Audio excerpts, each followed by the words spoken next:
Imagine this. You've saved up for the trip of a lifetime. Bags packed, passport ready, ticket in hand. You get to the airport and they won't even let you board. Why? Because you didn't fill out a brand new electronic travel authorization that wasn't required last year. This is the new reality for millions of travelers. The UK launched theirs in January. The European Union is rolling out biometric checks this fall. Indonesia is adding new digital forms, and the days of just showing up with a passport, they're gone. In this video, I'll break down the new travel rules in 2025 and 2026, what they are, when they start, and exactly how to prepare so you don't get stranded. Hey guys, I'm Matt. Welcome back to Places to Go. On this channel, we talk about how to travel smarter, cheaper, and with a whole lot less stress. If you've ever been blindsided by hidden fees or confusing rules, this one's for you, because the world of travel is changing fast. And if you're not paying attention, you could miss your flight before your vacation even begins. So let's dive into the new rules you need to know for the UK, the European Union, Canada, and Indonesia, and how to stay ahead of them.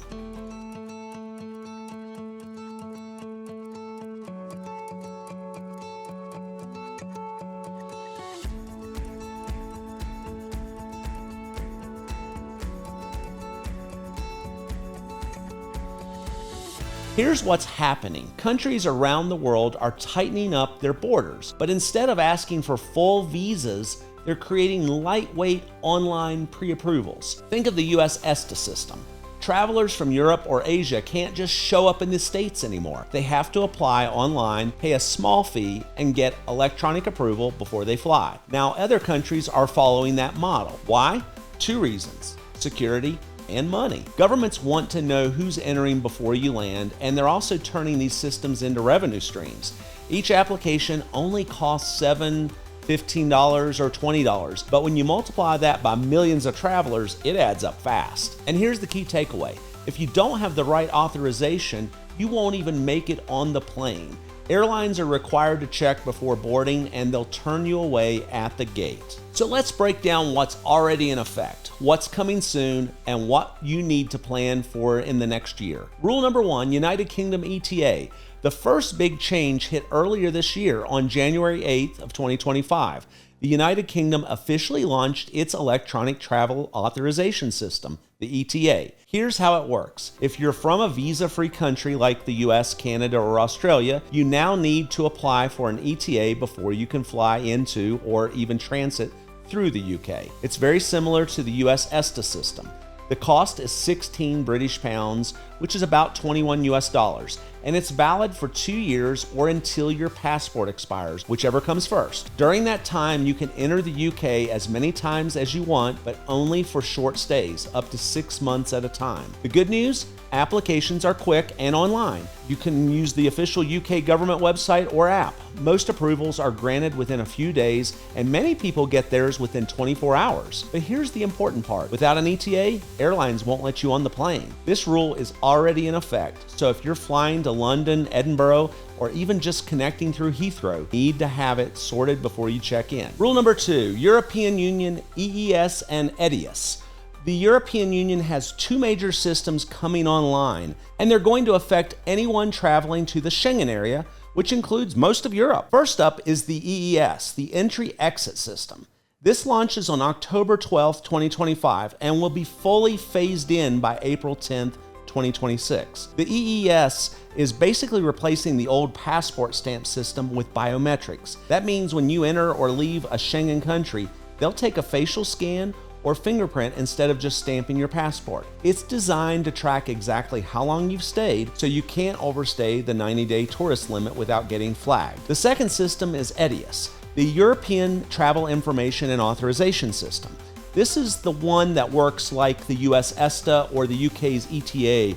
Starting in the fourth quarter of 2026, travelers from visa-free countries like the US, Canada, Britain, and Australia will need to apply online before their trip. The fee is expected to be around 20 euros. Once approved, it will be valid for up to 3 years or until your passport expires, whichever happens first. And just like the UK ETA, airlines will be required to check ETIAS before boarding. No approval, no flight. So if you're planning to visit Europe in late 2026 or beyond, you'll need 2 things: to give biometrics at the border through EES, and to apply online for ETIAS before your trip. The bottom line, the days of just showing up in Paris, Rome, or Barcelona with a passport are over. You'll need to plan a little extra paperwork and budget into your trip. Rule number 3, Canada ETA. Next up is Canada, and this one is already in place, though a lot of travelers still get tripped up by it. If you're flying into Canada from a visa-free country, you'll need an electronic travel authorization, or ETA. It's been around for a few years now, but plenty of people don't realize it until they're standing at the airline check-in desk. The good news is it's cheap, just $7 Canadian, and the approval usually comes through within minutes. Once approved, the ETA is valid for 5 years or until your passport expires, whichever one comes first, and you can use it for multiple trips. The catch? It only applies if you're flying into Canada. If you're entering by land from the US or arriving on a cruise, you don't need one. But if you're flying into Toronto, Vancouver, or Montreal without an ETA in the system, you're not boarding that plane. Rule number 4. And finally, let's talk about Indonesia, specifically Bali, since that's where most travelers head first. Starting September 1st, 2025, all travelers to Bali are now required to complete the new All Indonesia Digital Declaration Card. It's an online form that replaces the old paper customs card, and you have to fill it out within 3 days before your arrival. On top of that, you'll also need an e-visa on arrival, or EVOA. It costs around $50 and needs to be applied for roughly 48 hours before your trip. Then once you land, you'll pay 150,000 rupiah tourist levy.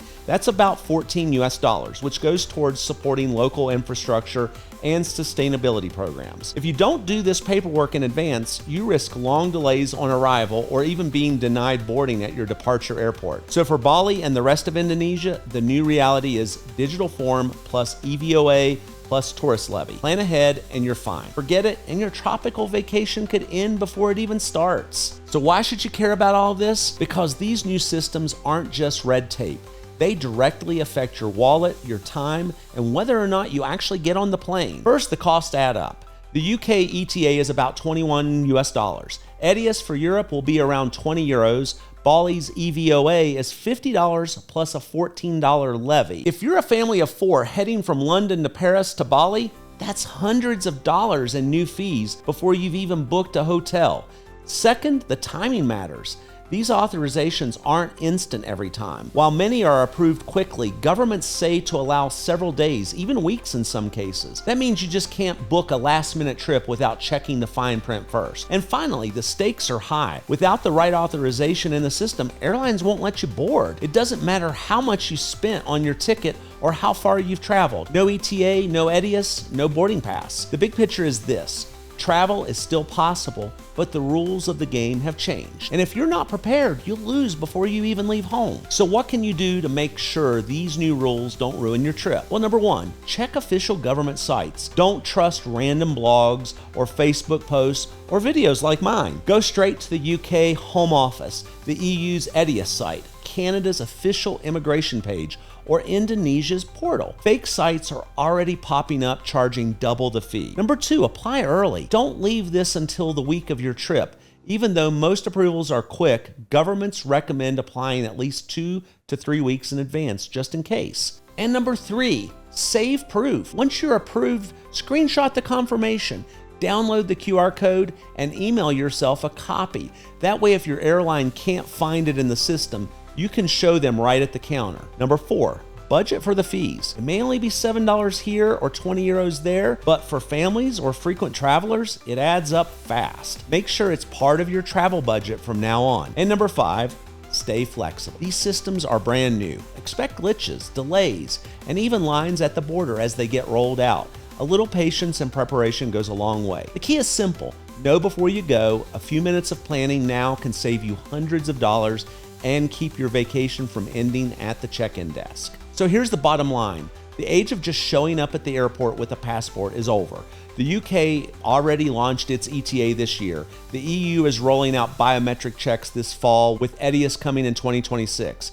Canada's ETA is mandatory for air travelers, and Indonesia just added a digital form and e-visa and a tourist levy for Bali. Travel is still absolutely possible, but the rules are changing. If you know what to expect, you'll be fine. If you don't, you could miss your flight before your vacation even begins. So tell me in the comments, do you think these new systems make travel safer or just more expensive and complicated? I'd love to hear your thoughts. And if you want to stay ahead of travel changes like this, hit subscribe and grab my free newsletter, The Passport. It'll help you plan every step of your move or long-term stay abroad. I'm Matt, this is Places to Go. Thanks for watching, and I'll see you in your next adventure. Take care.